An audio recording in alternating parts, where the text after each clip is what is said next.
Bonjour chers frères et sœurs en Christ, que la grâce, la paix et la miséricorde de notre Seigneur Jésus-Christ vous soient abondamment multipliées.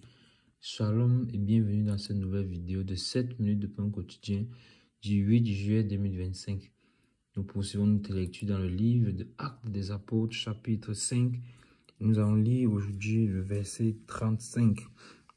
Nous avions vu dans le verset 34 dans la vidéo précédente que le Saint-Esprit est entré en action pour commencer à défendre les apôtres, comme il avait promis par la bouche de notre Seigneur qu'il le ferait lorsqu'il se retrouverait dans des situations difficiles où il devrait se défendre à cause de l'évangile, à cause du nom du Seigneur qu'ils seront en train de proclamer et d'annoncer.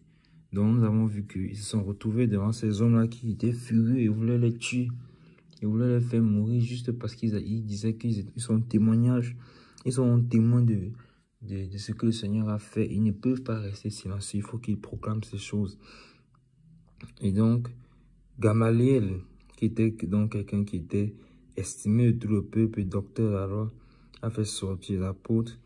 Il va prendre la parole donc ici au verset 35 pour exposer quelque chose.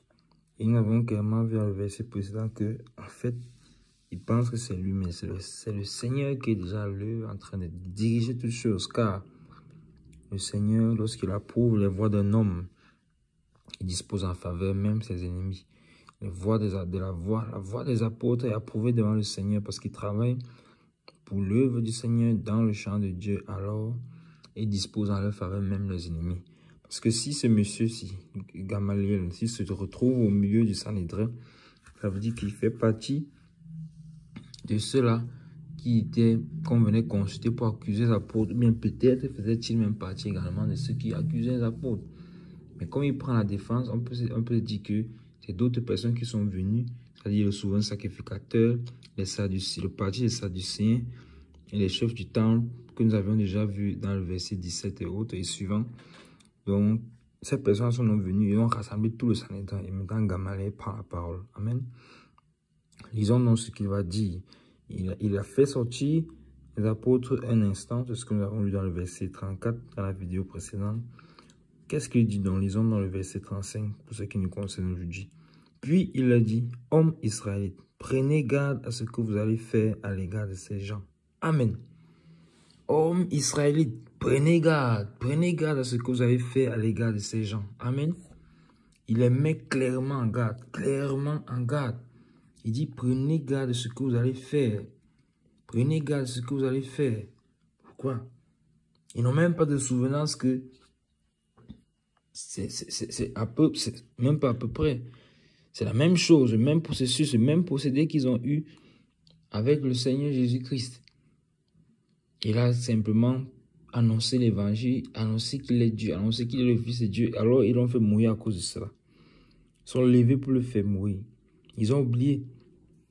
À cause de la parole annoncée, ils ont voulu faire mourir quelqu'un et ils l'ont effectivement fait mourir. Et voici encore une fois, la parole est annoncée. Donc quelqu'un prononce quelque chose de sa bouche et à cause de cela, on veut le faire mourir. Comme si la parole déclarée de la bouche donnait la mort. Comme si la parole de la bouche, déclarée de la bouche, tuait quelqu'un. En effet, la parole déclarée de la bouche peut amener à la mort. Mais elle ne tue pas, elle peut amener à la mort ou alors elle peut amener à la vie. Amen. Pourquoi? Parce que lorsque la parole sort de notre bouche, de la bouche d'un évangile, de la bouche d'un prédicateur et que tu entends, ça tombe dans tes oreilles. Si tu as le choix maintenant, acceptes-tu de venir au Seigneur, alors voilà que cette parole-là, en acceptant cette parole, tu te retrouves sur le chemin de la vie. Mais si tu refuses, ce n'est pas la parole qui apporte la mort.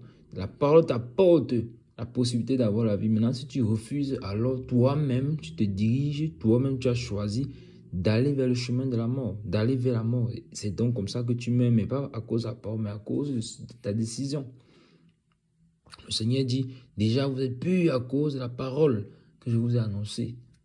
Et que celui qui refuse la parole, c'est déjà lui-même condamné. Pourquoi? Parce qu'il a refusé.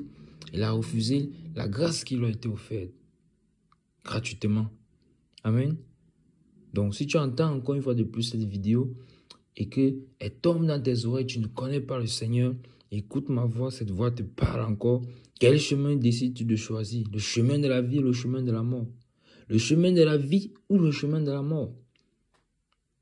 Ces deux voies sont devant toi, mais je t'encourage à choisir le chemin de la vie, car c'est également cette voie-là que le Seigneur veut pour toi. Amen. Tous les hommes sur la terre ont peur de la mort. Personne ne veut mourir. Pourquoi? Parce que les gens aiment la vie. Or, ça, c'est une vie éphémère que nous vivons sur la terre. La vie la plus importante, c'est la vie éternelle. Pourquoi? Parce que la vie sur la terre, elle est réduite. Elle va de quoi? 0 à 70, 80 ans, 90 ans pour les solides. Mais là, on parle de la vie éternelle. Donc, en fait, la vie sur la terre n'est qu'un court instant de la vie de l'homme. Pourquoi? Parce que la vie dans l'éternité existe.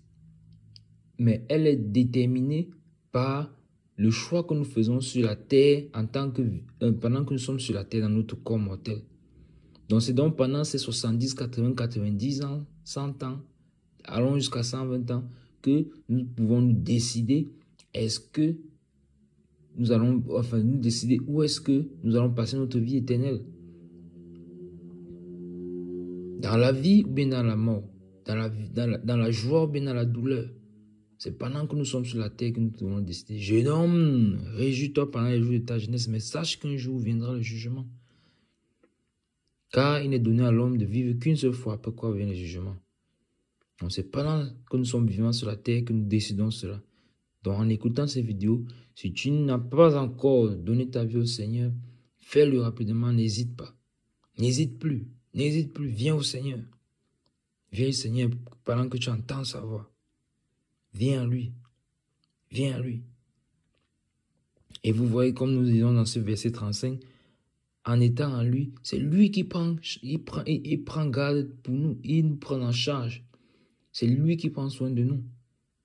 La parole de Dieu déclare qu'à travers maintenant ces hommes voulaient les faire mourir, mais un homme a été suscité, Gamaliel. Il dit, prenez garde à ce que vous avez fait à l'égard de ces gens. Est-ce que le Seigneur est là physiquement? Non. Mais il prend soin d'eux. Il prend soin d'eux. Même dans la difficulté, même dans les persécutions. Amen. Donc nous devons rester fermes sur nos positions pour le Seigneur. Et toi qui ne connais pas encore le Seigneur, ne tarde plus. La voix du Seigneur t'appelle. Amen. Nous arrêtons là pour aujourd'hui. C'était tout pour les 7 minutes de pain quotidien de ce jour. Que la grâce, la paix, la miséricorde de notre Seigneur Jésus-Christ vous soit abondamment multipliée. Shalom.